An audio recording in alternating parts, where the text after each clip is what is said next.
Thanks for joining us on the Cultured Meat and Future Food Show. We have a couple announcements before we get started. Clean Meat News Australia provides the latest and up-to-date information about cellular agriculture and aims to inform and inspire public discussion about this emerging industry. Visit Clean Meat News Australia at www.cleanmeats.com.au to get involved. The New Harvest Conference is taking place on July 19th and 20th at the MIT Media Lab in Cambridge. Register and learn more at new-harvest.org. Find a special promo at futurefoodshow.com/promo. The Cultured Meat Symposium is being held in San Francisco this November. The conference focuses exclusively on cell-based meat or cultured meat technology. Registration is now open at cms19.com. That's cms19.com. Mosa Meat is hiring. Mosa Meat is currently hiring scientists with cell culture experience, as well as automation engineers and quality assurance specialists. You could find these open roles at mosameat.com/careers. We're excited to have Fabio Ziemssen as the guest for today's episode. Fabio is the Director of Innovation at NX Food, a Metro AG subsidiary responsible for concepts in the digital environment of food and food innovation. As a blogger for eFood blogs, he organized meetings throughout Germany for the food startup scene, such as German Food Startup Meetups, Next Generation Food Think Tank, FoodStartup Market, and more. Since 2017, Fabio is also the co-founder of a co-working space, Super 7000, and the Food Next initiative. Fabio, I would like to welcome you to the Cultured Meat and Future Food Show. Thanks for having me here today. Fabio, tell us a little bit about how you got started in the food and retail tech space.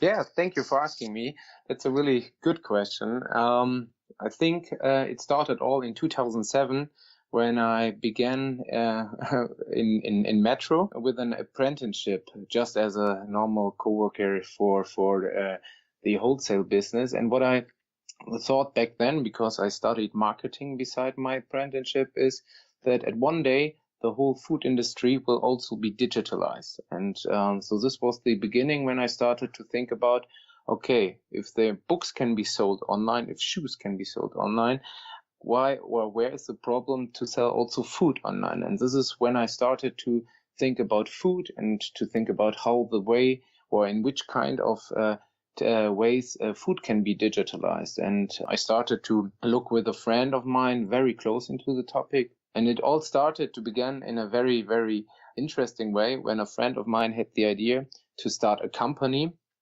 where we can sell on a subscription basis organic food online. And this was a very, very good beginning. And I saw that the whole community of founders and entrepreneurs in this space was very small. And this was also the reason why I started community building in the food tech and food innovation environment with startups, co-working spaces, investors. And so there was some kind of movement that has been started back then. And through the eFood blog, I created all over Germany different meetups, conferences where people come together, discuss about the challenges and also about new solutions in this food environment. And when I saw that it's not only about selling food online, it's about the whole intersection between technology and food, it became more and more interesting for me. And I would call it now that we have an area where you can say that this is the Internet of food, because we are not talking about a vertical supply chain anymore. We are talking about a decentralized network where every party of the whole ecosystem can get in interaction with each other. And this is what makes me so exciting about the whole field of food and tech. And to step back a little bit, you mentioned Metro. And so for those of us that are not familiar with Metro, maybe give us a quick explanation of what it is. Yeah, Metro is an international operating wholesale and food retail company. Our core brands are Makro Cash and Carry and Metro. And as the name says, we are specialized in wholesale and have over 260 wholesale stores in 25 countries. We have also a subsidiary that's called Real, and also some brands which we consider as food service delivery companies, like, for example, Classic Fine Foods, Rungis Express, or in France, Pro à Pro. Besides this, we are also operating a lot with startups, and therefore we have a metro accelerator, what we call. This is a startup ecosystem for HoReCa, hotel, restaurant, and catering focused companies, and also some retail technology focused companies. When we're talking about food innovation, what are some of the major innovations in food tech that have come about over the last few decades? When we talk about food tech, there are really a lot of new innovations, what I would call them. So that means that not only through digitalization and new technologies, we have now the ability to bring all the parties in the food market together. We are now also able to get in contact with the source of food. And I think that one of the major changes that happen to the food system is that we have not longer such a strong gap between the point of production and the point of sale. Because if we are looking into the food system nowadays, end consumers, they can get in contact with farmers, they can get in contact with the industry, and also with retailers. So this is one big change that we are now facing, that the whole food system itself is changing. Second thing is that we are talking about in saturated market, about a democratization of food. That means that there are so many new food influences and so many new food ideas that many people can really develop their own tasty profile, what I would say. Because when I, for example, imagine in Germany, there are not only, there are so many different kind of restaurants coming up and everywhere that I think, okay, or that I can create my personal food profile, and there's nothing which is offered to me what I haven't eaten before. So I would say, due to the democratization of food and to the high level of food presence everywhere and in every corner and in the supermarkets, etc., and also through the internet, I'm able now to create my own food profile based on my personal values. And this is also a big change. And the third big change is quite similar to the first one. It's due to new technologies, we are also able to relocate the point of production. So that means, for example, if I'm looking into the topic of vertical farming, I'm now able to bring the point of production into the cities. And this is very, very interesting, because when we see a verticalization in retail, for example, that nowadays retailers start to process, they have their own noodle manufacturers, they have their own cafe roasteries or coffee roasteries, etc. This is something that has really changed. So there's something, I would say, it's the intersection between processing and food selling. And this is also very interesting that we have there a huge development going on. You previously mentioned decentralization. It's hard to think about that without thinking about blockchain. Are you using any types of blockchain technologies?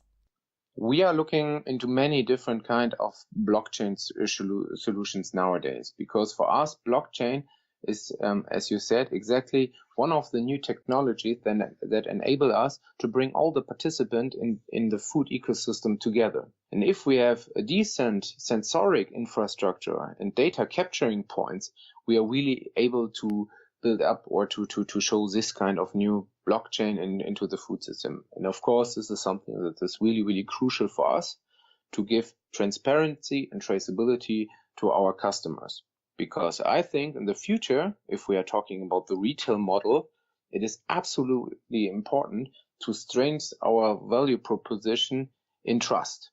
Trust in food quality, trust in transparency, and also in traceability. And this is something what we need to take care of, and this is why we are looking into many different kind of solutions here. It's interesting to think that if I was to walk in a grocery store today, I would have no idea really where those bananas came from or where those strawberries came from. But it would actually be really interesting and almost important to know where your food does come from. So do you think that in the future we'll see retail stores where the consumer will be able to specifically know where their fruits and vegetables came from, or even maybe where their meat came from? Yes, I think so. Because it is absolutely important that the whole retail industry redefines their role in the food ecosystem. Because as I mentioned before, when we were talking about the retail business 5, 10, 15 years ago, there were some clear roles of the retailer or some clear functions of the retail business. It was the distribution function, the marketing function, the pricing function, the assortment function, etc. Nowadays, the retail landscape has changed. And as I said in one question before, we have now an intersection between all the different parties in the market. So the retailer itself the retailers have to redefine their role in the food ecosystem.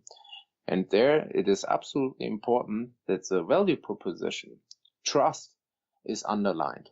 And this trust in the food safety and also in a good curation of a food system can be underlined by having this transparency in field. And this is why it's absolutely important to give a certain guarantee that we take care of the selection of products which we bring to our customers.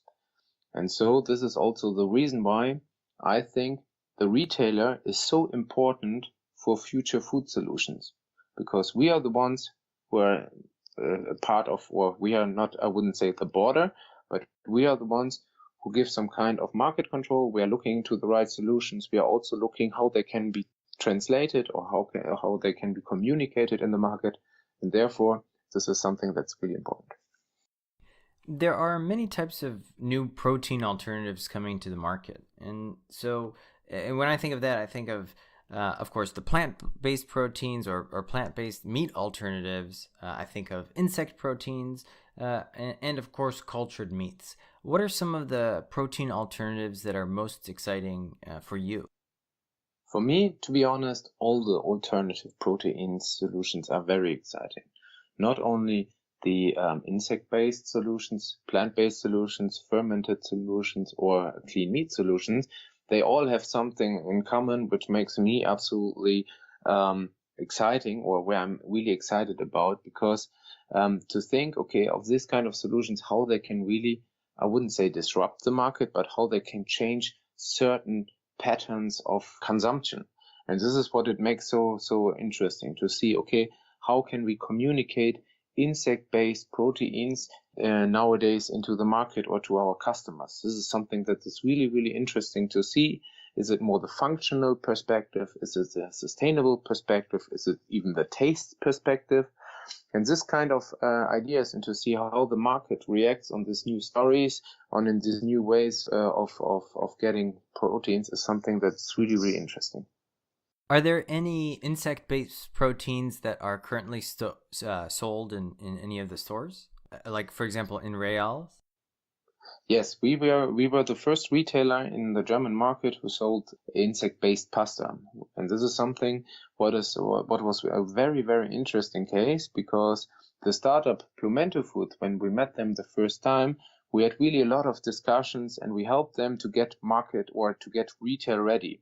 So to create the proof of concept and to work with them till a certain stage where we can bring them into the market. And this was for us very, very interesting.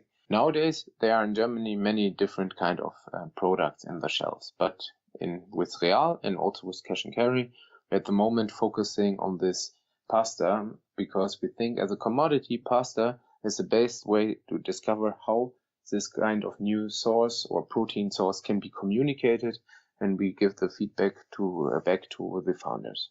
When it comes to getting approvals to get into the market, plant-based solutions like the Impossible Burger, I'm sure, are a lot easier to get approvals for than, of course, any types of cultured meats or even insect-based products. What is the average time it takes for a new product, maybe even a new technology, to get into market? Since the beginning of this year, the approval process has changed a lot, because nowadays we have this whole food novelty, and this allows many founders to get easier access to the market. So the go-to-market is getting easier than before. I think that the biggest challenges are not the approval by the government. These are also the changes that you need to consider.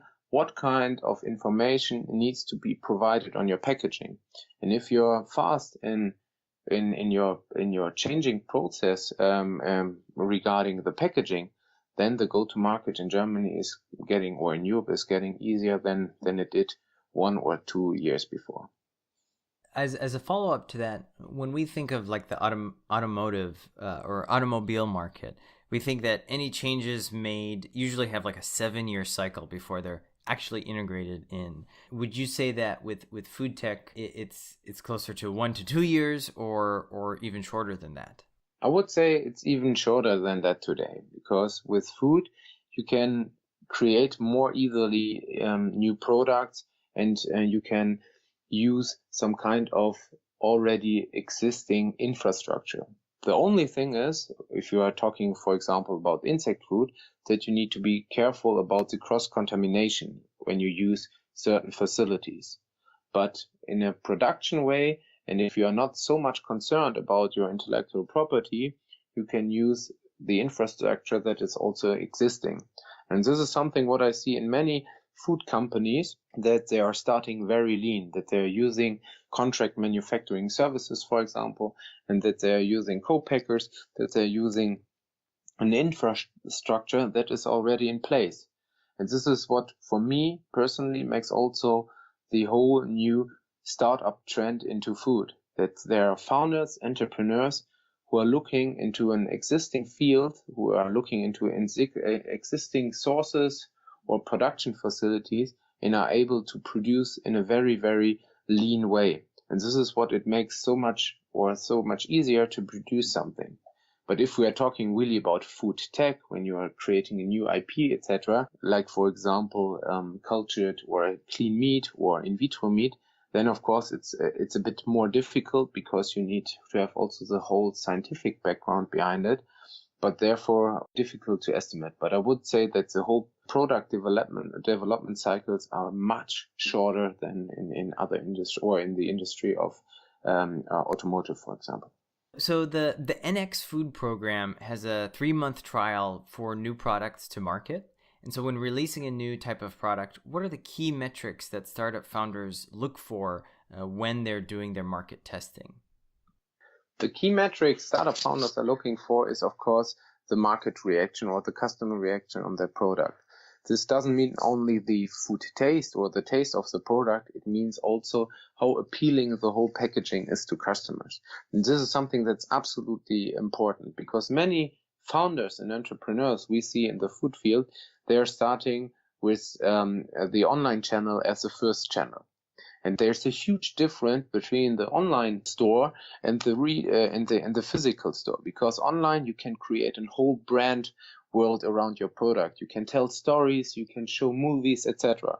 But in the end, if your product, and just your product with the packaging, is in the store between thousands of other products, there the parameters totally different. And this is something or many founders consider here. And of course, it's also, and this is something where we help them, the first touch base when they get into contact with retailers. We help them, we show them how the whole retail environment is working, from getting to the products into the stores, from setting up the distributions, etc. And this is something that's really important. But the packaging part is also a very huge insight for us, because we said when we get the first time products that were just sold online, we saw that the packaging, to be honest, was very, very difficult for a retail environment, because it was not self-selling, I would say. There were not so much information on the packaging, etc. And this is something founders should absolutely keen on. Product packaging in a retail environment is really one of the most important things. I was just at a conference in Los Angeles, and it was called a Reducitarian conference, so to kind of reduce the impact on the environment. And so there were a lot of food tech entrepreneurs there. And I sat down and I met an entrepreneur, and she reached into her bag, and I thought she was going to give me a business card, But instead, she gave me her packaging. She gave me her box because that was the fastest way to kind of show me what the product was and how she made it. And so it was the first time somebody gave me a box instead of a business card. But I think it is very important because that packaging and that box is really what that, like you said, is the first touch base. Yeah, absolutely. And you have to think about one absolutely important thing. Food is something that is very, very emotional. With food, you can tell a lot of stories. And this is something I worked a lot of also with tech founders, etc. But when you meet food founders, food entrepreneurs, these are always people who do it from a very, very deep passion. Because, I mean, everybody has a connection to food, to be honest. But if you founding something or if you're starting your own business into this environment, the people you meet, they are all so special. And this is what I like about this sector. They are so passionate, they are so ambitious, and if they tell your stories, they give you a lot of values with it, etc. And this is something which makes me absolutely interesting. This is and therefore the whole area of food tech is so special because you have this really big parts of the technological part, but also this emotional part that food has. And if both parts come together, something really new and something really interesting, starts. And this is something, this is what makes the whole field so interesting for me. There's been a recent wave of interest in plant-based meats and protein alternatives. What do you think has caused this increase in demand for these items? I think the reason why we have an increase into a demand of replacement or meat replacement is that the people are aware that our current food system is, I wouldn't say broken, but it's somehow not so sustainable as it should be. And if we are always hearing the numbers that in 2050 we will be 9.8 billion people living on this planet, that nowadays the second biggest source of CO2 emissions is comes from the food production, and then the people start to rethink.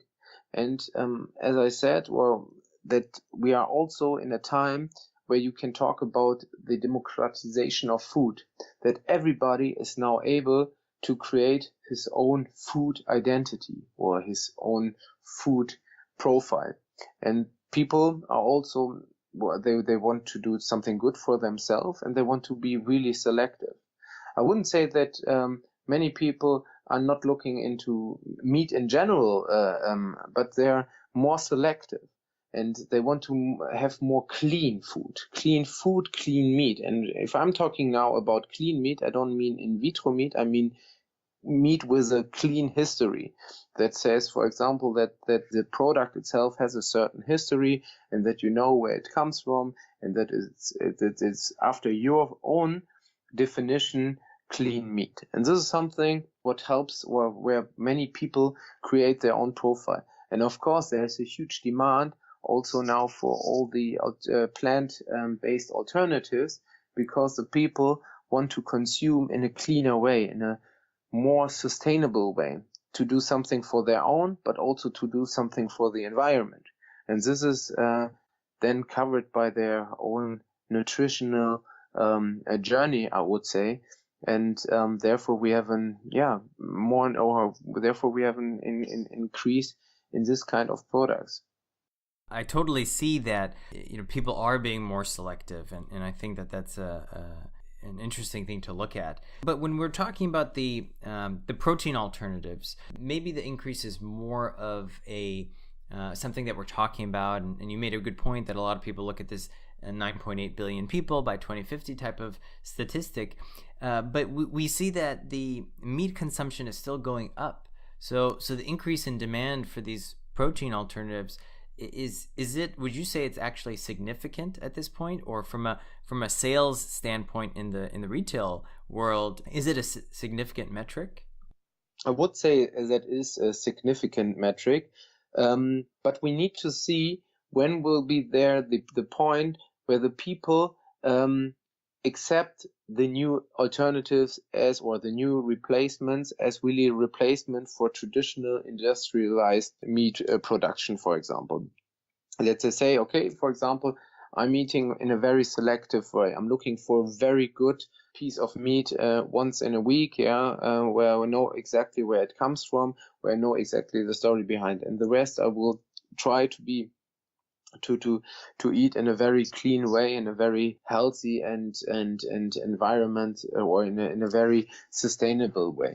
And I think therefore we need to have the right communication and also the right educational tools to support this social development. And this is what is getting more and more interesting, because we shouldn't forget that if we are talking about the what we call flexitarians, people who are looking in a very flexible way into meat, that these are just a small percentage of the whole population.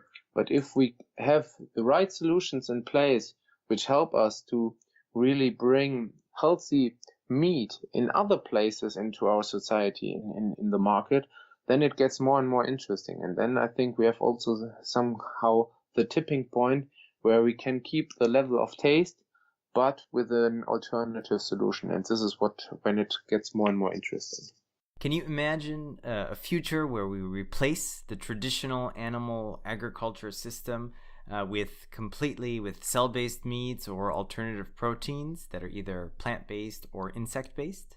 This is really a very, very big question. And to be honest, as much as I support all the replacement and all the alternative products, I don't think that there will be a time where everything will be replaced.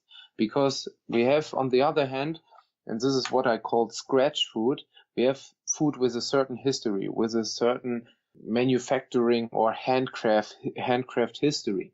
And this kind of food is for many people something really special, for gourmets, etc. And this is something, because of its history and because also of the way this food was prepared, is something where I think that will still exist in the future, because this is food with face, I would say.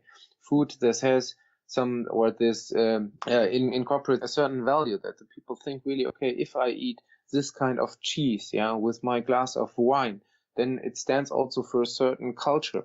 And this is something what is absolutely important also for our own identity, to have this kind of products. If there would be products that really replace all this kind of solution, then it gets really difficult to see to still have this own identity. And I think we will have major changes, and I'm also looking forward to have this major changes in the market. But I think that there's still the need for some good animal-based products. I think one of my favorite foods, German foods, is Schweinehaxe, and I think a plant-based Schweinehaxe would be very hard to produce. Yeah, so that will be very difficult. For me, for example, I'm a big cheese lover, and this is something. When I look into this kind of food, and when I think about how it's produced and etc., it will be very difficult to imagine that this is somehow produced in a factory with some stuff. No, that I've totally different pictures in my mind. And this is, for example, there's Hendrik Hase from Berlin, who has an own totally transparent butchery, and they are producing really good meat there, and they are showing it, and they are showing also the whole history behind it. And this is something what makes it so special, so that I think that this kind of concept, they will still exist in the future. For the entrepreneurs that are listening in, that are either working on any type of future food tech or even cell-based meat projects, or anyone looking to start a new product, what advice do you have for them to get started in the food tech space or the food space? I would always say, try to validate your market as best as possible. Try to get as much feedback and to develop this kind of products, and listen to the market, listen to all the food hunters, food lovers and foodies out there, and listen to those who are taking care of food. This is the one side, but also try not to be in a bubble, because they are not only these people who are so much looking into food, they are also the people who use it more as a functional aspect to be not hungry anymore, and you have also to listen to them. So this is what I think is absolutely important. If you bring a food product to the market, to validate the market, to look into as much channels as possible to get customer feedback. And this is also what we are doing with Annex Food.